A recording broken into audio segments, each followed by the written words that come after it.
নমস্কার, কেমন আছেন সবাই? নিশ্চয়ই আপনারা ভালো আছেন। আমিও ভালো আছি। আমি মিষ্টু, আর আমার চ্যানেলে আপনাদের সবাইকে স্বাগত। তো আজকে সকাল সকাল মাংস নিয়ে চলে এসছে হঠাৎ করেই। তো আজকে যেটা করব সেটা হচ্ছে বিরিয়ানি করব। আর হাতেও অত সময় নেই যে ধীরে সুস্থে বিরিয়ানিটা করব। দুপুরেই খাওয়া হবে, তার কারণ হচ্ছে মাংসের মধ্যে সব কিছু মাখিয়ে দিয়ে মাংসটাকে রেখে দিতে হয়। তো একদম আজকে একদম মানে সহজ উপায়ে করব।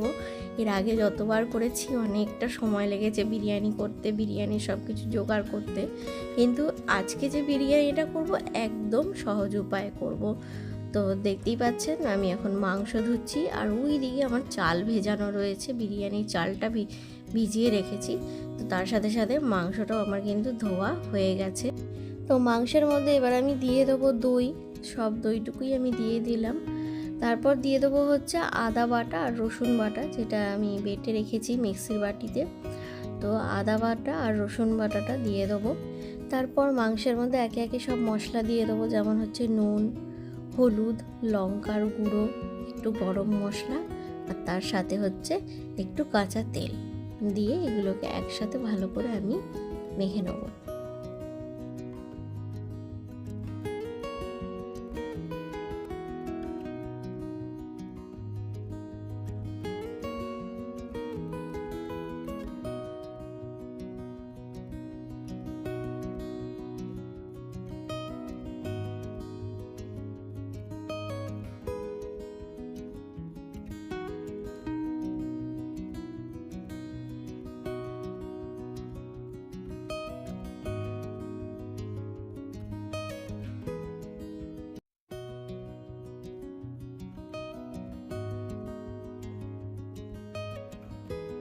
তো সব মশলাই আমার কিন্তু দেয়া হয়ে গেছে। তো চিকেনটাকে এবার ভালো করে মাখিয়ে একটুখানি সময়ের জন্য রেখে দেবো। তার কারণ আজকে হাতে বেশি সময় নেই, দুপুরবেলা খাবে। তো ওই জন্যেই খুব তাড়াতাড়ি, খুব সহজ উপায়ে, মানে যতটা তাড়াতাড়ি সম্ভব করা যায় আর কি। আর এদিকে এই যে পেঁয়াজ ছাড়ানো হয়ে গেছে, আলু কাটাও আমার হয়ে গেছে, মানে এইসব জিনিসগুলো করা আমার হয়ে গেছে। তো এখন আমি আলু ভাজা বসাবো। তার আগে আমি চিকেনটাকে একটুখানি মাখিয়ে নেবো, আর পেঁয়াজটাও আমার এখনও কাটা হয়নি, তো সেটাও আমি কেটে নেবো। তো চলুন, আমার মাংস মাখানো কিন্তু হয়ে গেছে।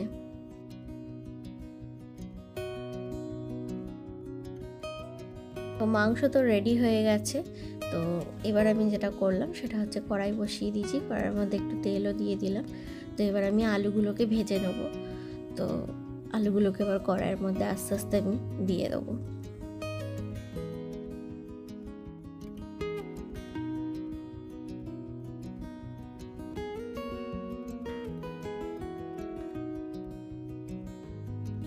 আলুর মধ্যে সামান্য পরিমাণ একটুখানি হলুদ দিয়ে দেবো, তার কারণ তাহলে বেশ একটু আলুগুলো বেশ একটু লাল লাল দেখতে হয়ে যাবে। ভাজলে তো লাল হয়, কিন্তু হলুদটা দিলে একটু কালারটা খুব সুন্দর আসে, তো ওই জন্য একটু হলুদ দিয়ে দিয়েছি। তো তারপরে আমি আলুগুলোকে ভালো করে ভেজে নেব। আলু ভাজা আমার হয়ে গেছে। তো এবার একে একে আমি আলুটা তুলে নেব।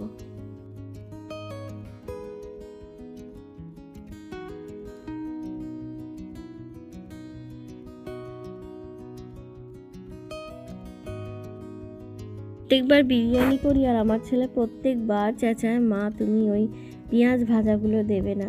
তো আমি অল্প করেই দিতাম, কিন্তু তাও যেন সহ্যই করতে পারতো না। না, আজকে বলেছে, একদম স্ট্রিক্টলি বারণ করে দিয়েছে, তুমি যদি দিয়েছো, আমি যে ঠিক আছে আর দেবো না। তো আমার ছেলে বিরিয়ানি খেতে প্রচণ্ডই ভালোবাসে।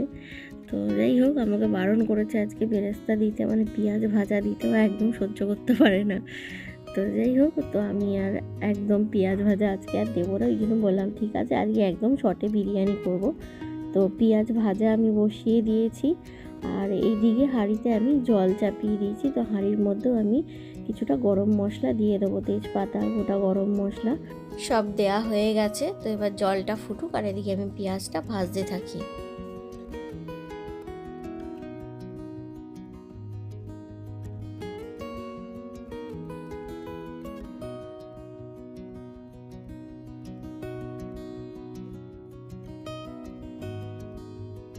পেঁয়াজ ভাজা আমার কমপ্লিট হয়ে গেছে। তো পেঁয়াজের মধ্যে আমি চিকেনটাকে দিয়ে দেবো।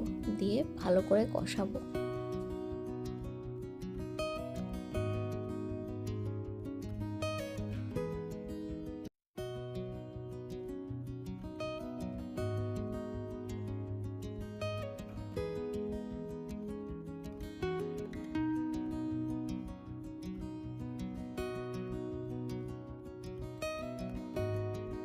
এদিকে হাঁড়ির জলও ফুটে গেছে আর এদিকে চিকেনটা থেকেও একটু জল বেরিয়ে এসছে। তো আলুটা এখন আমি দিয়ে দিলাম, তার কারণ আলুটা আমি আলাদাভাবে আর সেদ্ধ করব না। তো আলুটা চিকেনের মধ্যেই দিয়ে দিলাম, তাতে সেদ্ধ হয়ে যাবে। তো তারপর আলুটা আমি তুলে নেবো, যেহেতু চন্দ্রমুখী আলু সেদ্ধ তো হয়েই যাবে তাড়াতাড়ি। আর চিকেনে আজকে আর সেরকম জল টল কিছু দেবো না, চিকেনে যেহেতু দই দিয়ে মাখানো আছে, তো ওইটাকেই মানে ওই যা জল বেরোবে চিকেন ওইটা দিয়েই আলুটাও হয়ে যাবে, চিকেনটাও হয়ে যাবে। আর এদিকে জলের মধ্যে আমি নুন দিয়ে দিলাম, আর এবার চালটাও দিয়ে দেবো।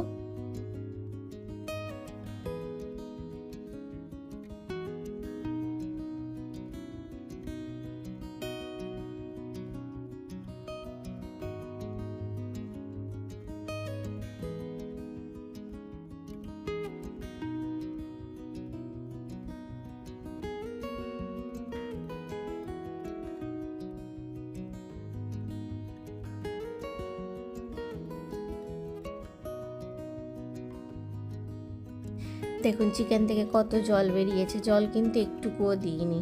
চিকেনটাকে চাপা দিয়ে দিয়েছিলাম, চিকেন থেকেই যা জল বেরিয়েছে, এতে চিকেনও হয়ে যাবে আলুও হয়ে যাবে।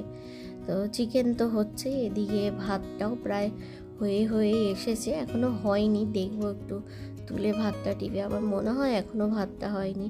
আর আমি যে চালটা ব্যবহার করছি বিরিয়ানির জন্য সেটা হচ্ছে ফরচুনের বিরিয়ানির চাল। আমি এই চালটা দিয়েই বিরিয়ানি করি, কেননা চালটা সত্যিই সুন্দর। যদি একটু ধরে নামানো যায় চালটা কিন্তু মানে খুব একটা গলে যায় না। ইন্ডিয়া গেট যেমনি এক দুবার না দেখতে পারলেই মানে গলে যায় আর কি।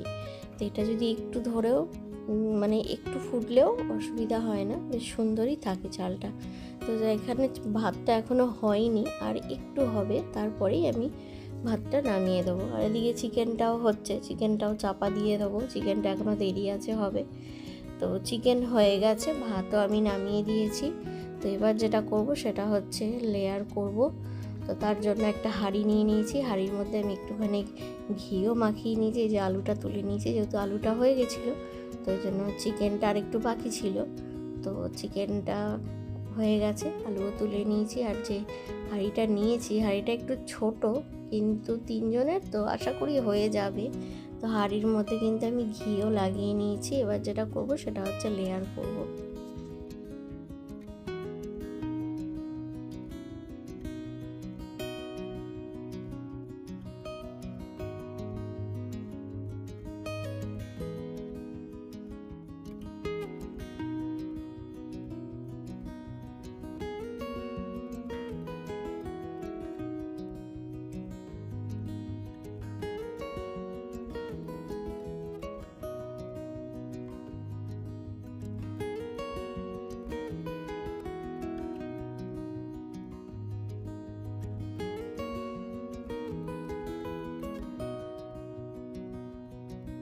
লেয়ার করা আমার হয়ে গেছে। দুধ দিয়ে কেশর দিয়ে আমি একটু ভিজিয়ে রেখেছিলাম, সেই দুধ আর কেশরটা কিন্তু দিয়ে দিয়েছি ওপর থেকে। ওই দেখুন কেশরগুলো ওপরে রয়েছে। আর একটুখানি কেওড়া জল দিয়ে দিলাম, আর একটু গোলাপ জল দিয়ে দিলাম। কেওড়া জল ছাড়া তো আর বিরিয়ানি তো আর সম্পূর্ণ হয় না, সেই গন্ধটাও বেরোবে না।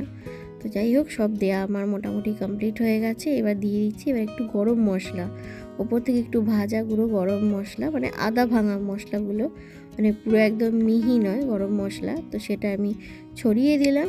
তো এবার আমি চাপা দিয়ে দেবো হাঁড়িতে। এবার হাঁড়িটাকে তো ঢাকতে হবে। তো প্রত্যেকবার আমি আটা দিয়ে হাঁড়িটাকে ঢাকি আর কি। তো যখন শুকিয়ে যায়, যখন খুলি, তখন ওই আটা ছাড়াতে আমার জীবন কয়লা হয়ে যায়। তো এবার ভাবলাম যে দেখি অ্যালুমিনিয়ামের যে ফয়েল যে পেপারগুলো আছে ওইগুলো দিয়ে চেপে দেবো, যাতে হাওয়াটা যাতে মানে না বেরোতে পারে। তো দেখলাম যে না, এবার ঠিকই আছে। তো মানে এক তো আটার ওই মানে ঝামেলা আর কি, আটা ছাড়াতে সত্যি মানে খুব কষ্ট হয়।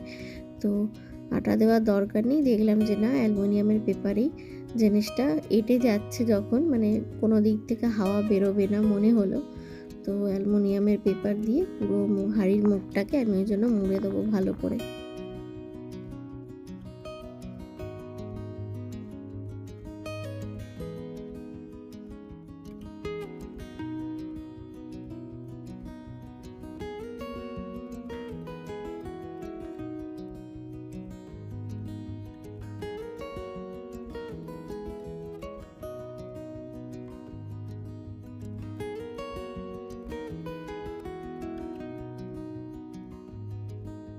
তো অ্যালুমিনিয়ামের পেপার দিয়ে হাঁড়িটাকে বেশ ভালো করে আমি কিন্তু ঢেকে দিয়েছি, দিয়ে এবার দমে বসিয়ে দেবো। তো 10 মিনিটের মতন আমি দমে বসাবো, তাহলেই বিরিয়ানিটা হয়ে যাবে। আমি ভালো করে চেপে দিচ্ছি যাতে একটুকুও না মানে হাওয়া গন্ধ কিচ্ছু বেরোতে পারে, তবেই তো গন্ধটা মানে খুব সুন্দর বেরোবে যখন খুলবো হাঁড়ির মুখটা।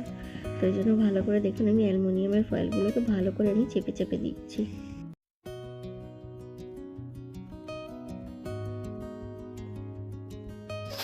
তো বিরিয়ানি করা আমার হয়ে গেছে। তো বিরিয়ানি আমি টেবিলে নিয়ে চলে এসেছি। তো এবার খুলবো, দেখবো কীরকম বিরিয়ানি হয়েছে, গন্ধটাই বা কীরকম বেরোচ্ছে।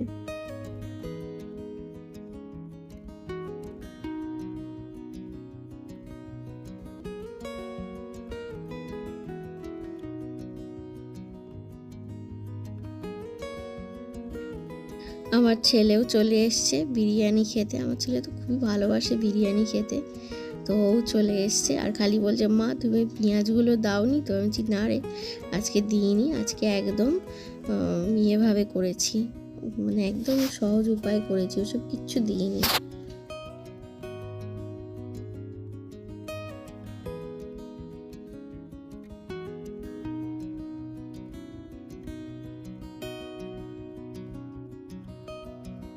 প্রথমে প্লেট দিয়েই তুলতে গেছিলাম, কিন্তু হাঁড়িটা মানে এতটাই ভরে গেছে দিয়ে প্লেটটা দিয়ে ঠিক করে তুলতে পারছিলাম না। কিন্তু প্লেটটা দিয়ে তুললেই বেশ বিরিয়ানির চালটা সাদাটা আর ইয়েলো যে রাইসটা থাকে সেটা খুব সুন্দর কিন্তু মিক্স আপ হয়ে যায়। তো দুঃখের বিষয় আমি এখানে অল্প একটুখানি সাদা ভাত আর আলুটা তলা থেকে তুলেছি, এবার চিকেনটা আর আমি তুলতে পারছিলাম না, হাঁড়িটা যথেষ্টই ছোট, মানে একটুকুও জায়গা ছিল না। বাধ্য হয়ে আবার আমাকে হাতা নিয়ে আসতে হলো, মানে একটু যে মিশিয়ে নেবো সেটাও মানে পারছিলাম না, মানে জায়গাই ছিল না, হাঁড়িটা একদম এত চেপে গেছে। দুবেলারই বিরিয়ানি করেছি, আমার ছেলে বসে আছে। তো চলুন এবার আমি ওকেও বিরিয়ানি দেবো, আর ছেলেকেও দেবো ওকেও দেবো, দুজনকেই বেড়ে দেবো। ওই যে হাতা নিয়ে চলে এসেছি। তবে চিকেনটা তুলতে লাগবে, আলু তো যদিও তুলে দিয়েছি, রাইসও দেবো আরও খানিকটা।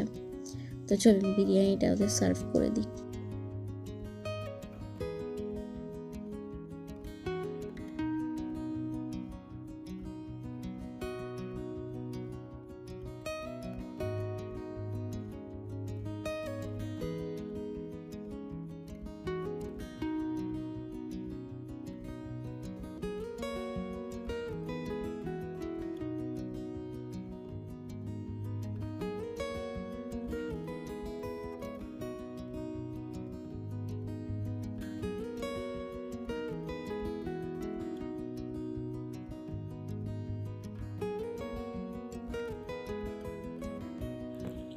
কেমন হয়েছে বিরিয়ানি?